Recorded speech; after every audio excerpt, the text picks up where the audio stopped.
Assalamu alaikum wa rahmatullahi wa barakatuh. So, I wanted to do a video on, or for the reverts. It's kind of how to acclimate or what to expect when you become a Muslim. I have to apologize, as always, beforehand. I don't edit my videos, I just press record and I just go for it. So, here we go. So, if you're watching this video, you probably reverted to Islam. So first of all, I wanted to welcome you to Islam. I have a couple of notes here that I'm going to be going through. So like I said, the whole purpose of this video is to acclimate you, because as converts, me being a convert, 30 years ago, I became a Muslim. A lot of us have this. We go in with the belief of Islam, of La ilaha illallah Muhammad Rasulullah, but after some time, a lot of reverts don't know what to do. They don't know how to acclimate because, especially for the white reverts, we are a minority inside of a minority. So it can get pretty tough.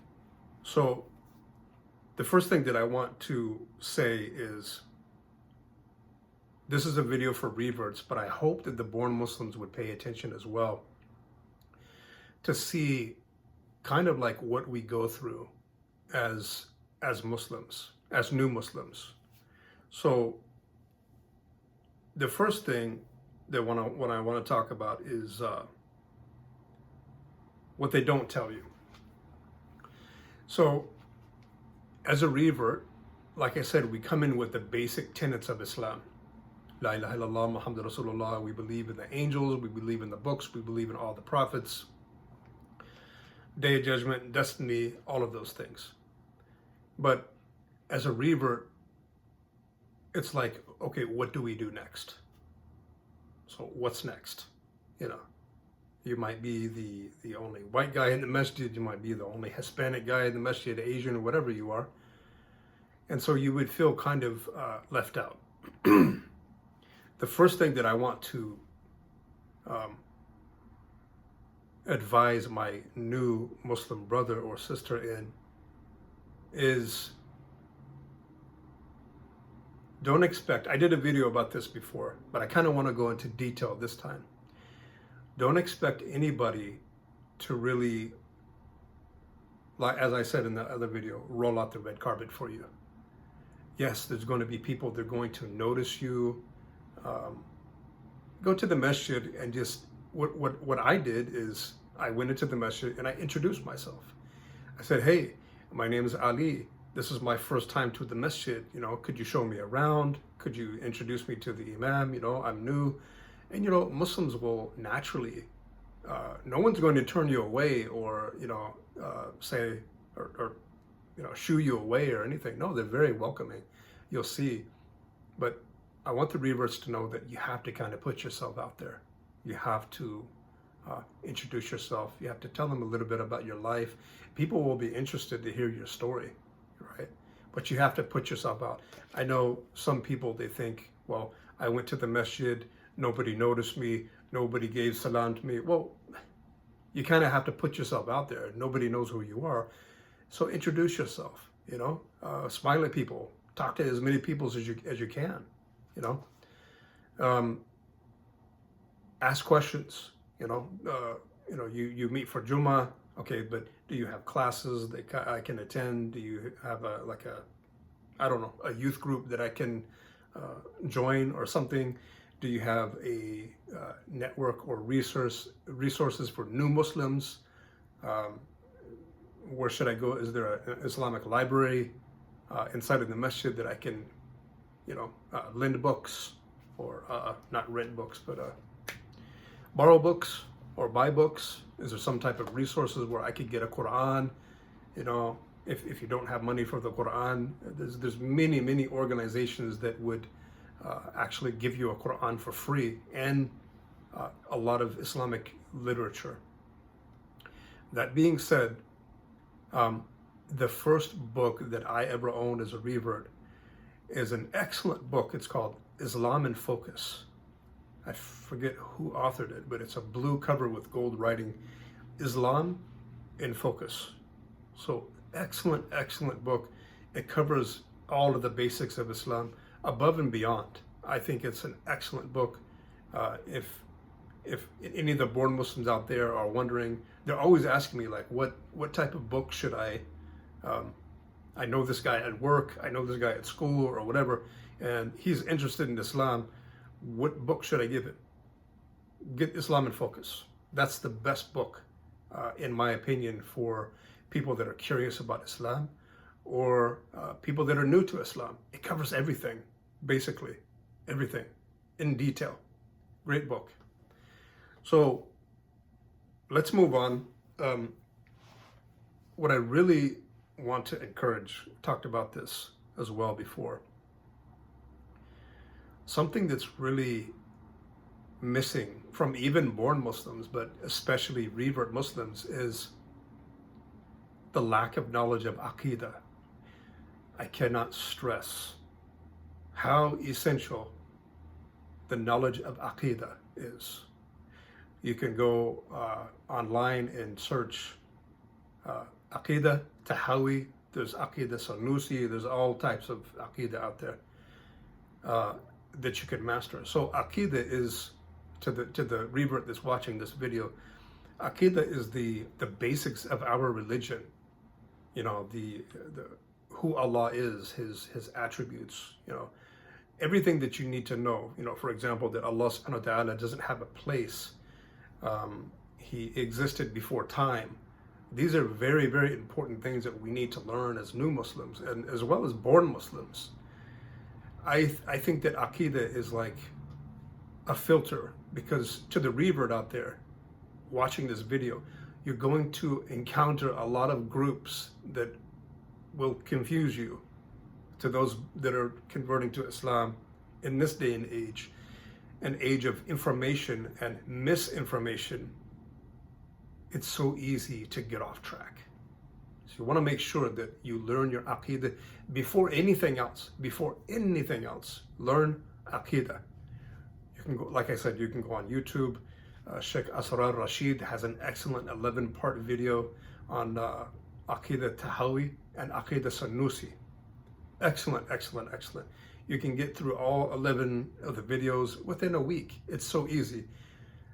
But when you really pay attention and master these videos and this information, it acts as a filter, because like I said, you're going to meet a lot of Muslims that will that have a lot of different ideas, let me put it that way. And so Aqidah is the filter which saves you from those groups. Some groups are even deviant. May Allah subhanahu wa ta'ala guide them. Some groups have different type of ideas that aren't really a part of Ahl Sunnah wal Jama'ah, but the Aqidah would really, what's the word? It acts as a filter. I don't know any other way to explain it, but it acts as a filter to filter out all the other misinformation that you're going to encounter. Let's see, what's next? A lot of the times, reverts, we go into communities, we go into the masajid, and everybody is, oh, mashallah, you're a new Muslim, welcome to Islam, oh brother, this is our brother, this is our sister, whatever. And after 2 weeks, you're nobody again. You're just another one of, people amongst the Muslims.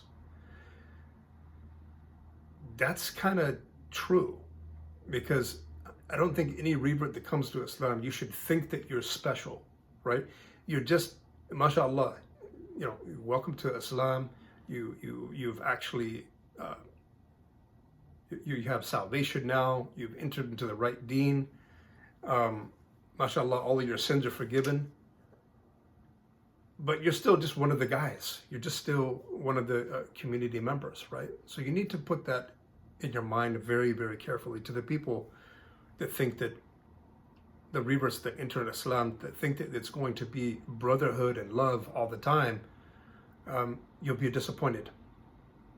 I'm sorry to say that, but you'll be disappointed. So we as the reverts, we enter to Islam not for the brotherhood, not for friends, not for a social life or anything, but we enter Islam because of we believe that Allah subhanahu wa ta'ala is one. We believe in Muhammad sallallahu alaihi wasallam as being the last prophet and messenger.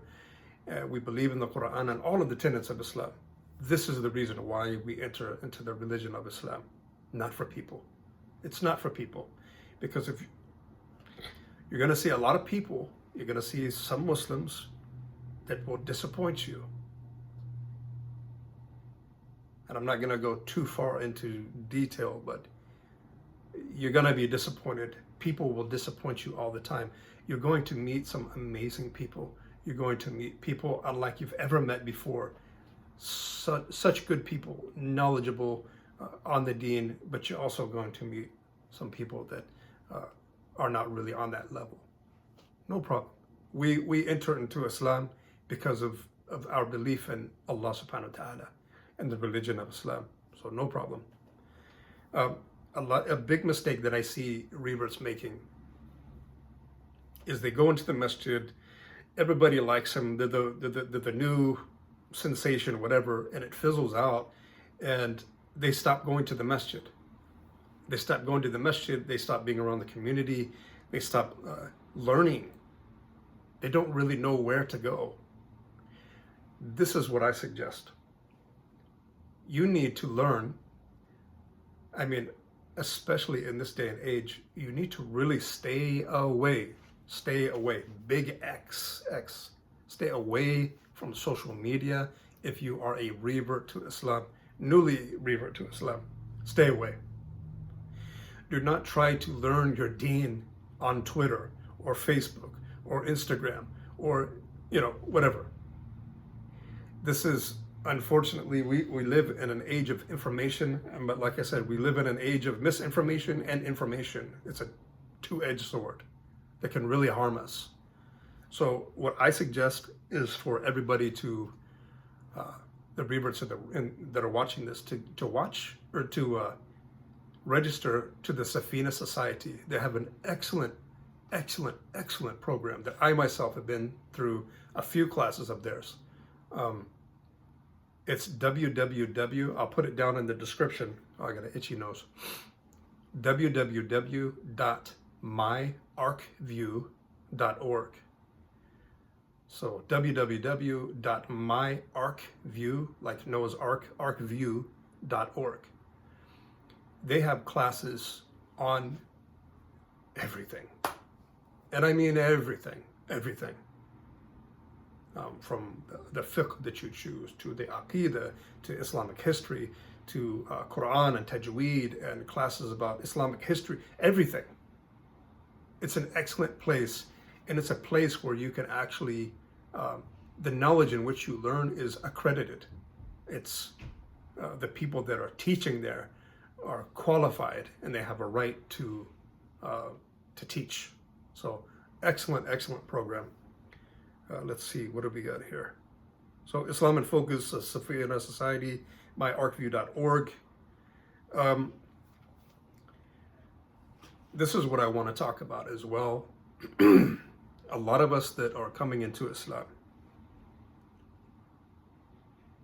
especially Americans, and I'm talking about white people, black people, Hispanic people, Asian people that were raised here in America, and they reverted to Islam.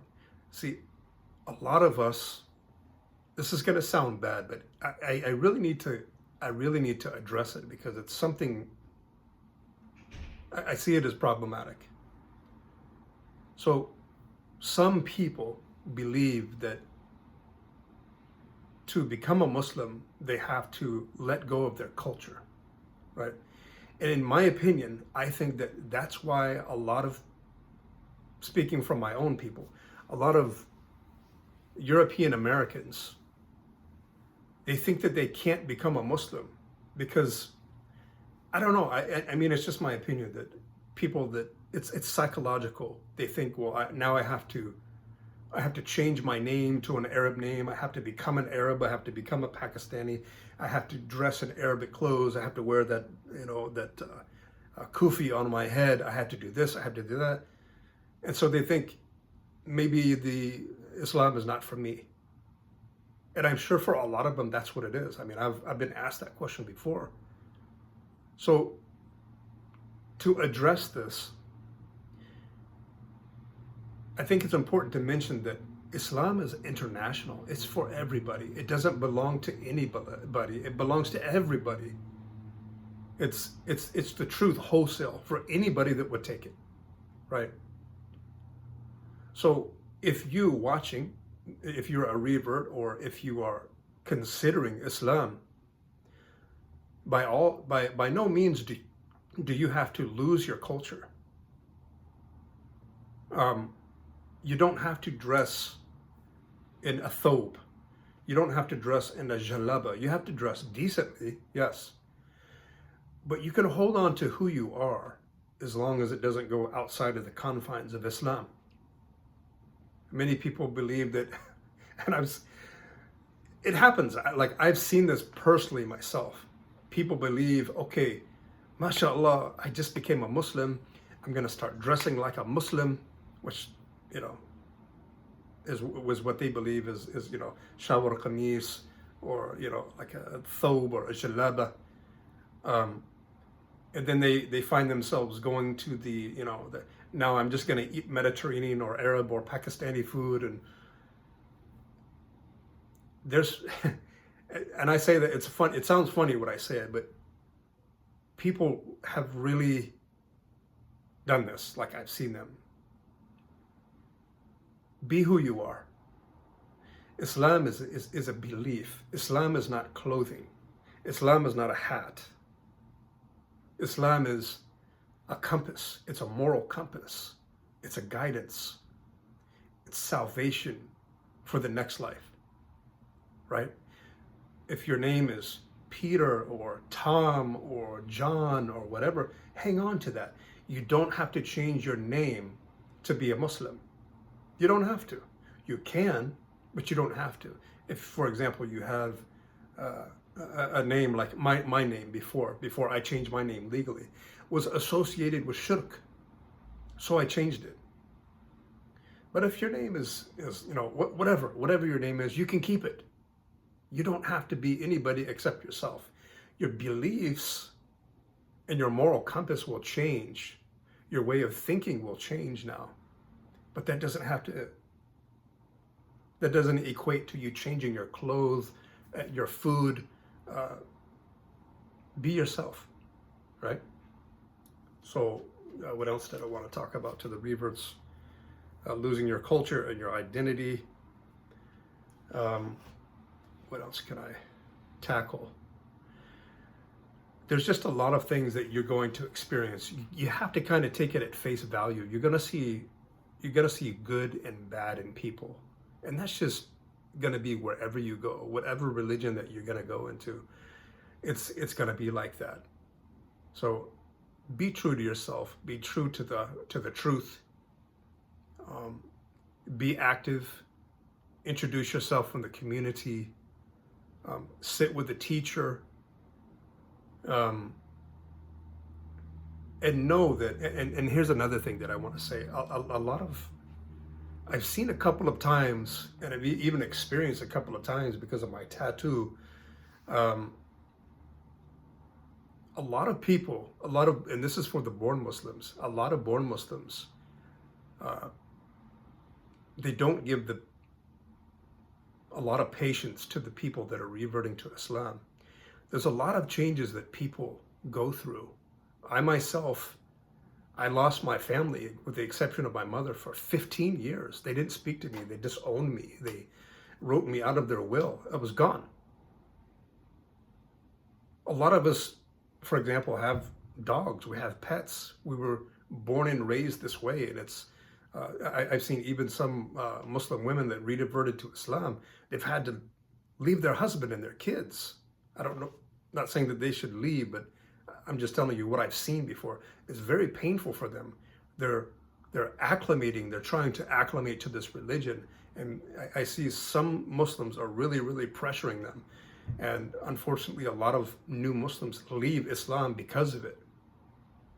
So to everybody out there, Islam, for the reverts, it goes in stages. Just like the Muhajirin, just like the Ansar, it was in stages, right? You never know what a revert is going through. He could be, I've seen Muslim women that reverted to Islam thrown out of their houses. I've seen Muslim women thrown out of their houses that don't even have education. They've never worked a day in their lives because they've been taken care of their whole life. And now that's gone. And what I really, really hate is when a revert, a female revert particularly, this is what really, really angers me, is when a female, a revert, reverts to Islam. She comes to the masjid. She's got thrown out of her house. She lost her family disowned her. And then, man, this makes me mad.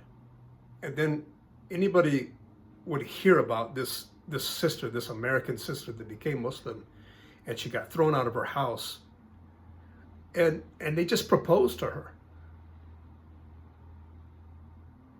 You may think, well, Ali, he's trying to help out, maybe he has a good intention, but I've seen a lot of experiences. I've seen 2 times where revert sisters were married, and these type of, I call them wolves, will sweep in or swoop in, whatever you call it, and marry these sisters like that. These sisters don't have any wali because they've been disowned by their family. They're in a very vulnerable type of position in life, very vulnerable.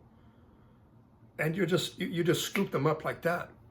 But you wouldn't do that to your own women, right? You wouldn't just, pull up to the masjid and see like for example, a Pakistani sister and say, oh, subhanAllah, sister, mashallah, you want to get married? And, I know you're homeless and everything and your family disowned you, but you want to get married?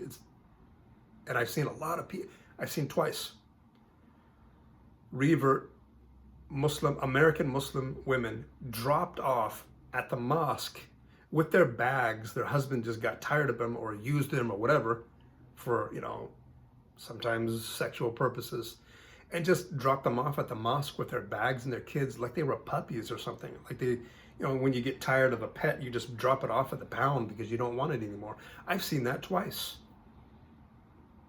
I've seen reverts, particularly female reverts, treated very poorly, and they left Islam. I know 4 or 5 in our community that left Islam because of those reasons, because the men that married them didn't marry them for a good intention, didn't teach them anything, and ended up cheating on them or doing other things.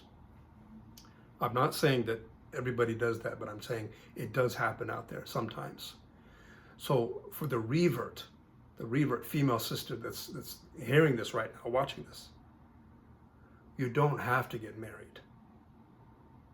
To the born Muslim that is, closing in on this new revert Muslim woman, give her a chance to acclimate. She's vulnerable right now. She's going through a lot of things in her life right now. She's lost her family right now. She doesn't have any money. She doesn't have any job. She has nothing right now. Give her a break. If you really cared, and this is what I said to the brothers, if you really cared about her, why do you want to marry her like this so much, so quick? If you really want to help her, why don't we talk about getting all of our money together and getting an apartment for her so she could live safe by herself or with her kids sometimes? Why does it always have to go to marriage? I find in my experience, and not every experience, but I find in my experience that most of the people that do this, that just go in like, and they just scoop these women up, it wasn't of a good intention. So let everybody acclimate, not only the women, also the men that revert to Islam. Take your time, allow them, and just have some type of understanding that they're getting into a new life. They're adapting and acclimating to things that they were not accustomed to doing ever in their lives. You have to give them a chance. You're going to see a lot of reverts do things that you dislike or you disapprove of. Some of it is out of ignorance. Some of it is out of, that's just their habit. Some have tattoos. Some used to drink alcohol. Some used to do all type of nonsense. But they're Muslim now. So be easy on them. Be merciful. Be kind. If you see them slip up, remind them very, very politely and privately, right? As the hadith says, take them by the hand and go with them to the side and remind them. That's what we're supposed to be doing. Let's see, what else to the new revert? Don't lose heart. You join this religion for a reason, for the belief system. You're going to see a lot of things that you dislike. You're going to feel that your iman is low, especially in the time of Ramadan, especially in the time of Christmas. Now you don't celebrate Christmas anymore, but you remember all the times that you used to be with your family, celebrating Christmas, having that Thanksgiving dinner, having that Christmas dinner, and now you don't have that because Muslims don't celebrate Christmas.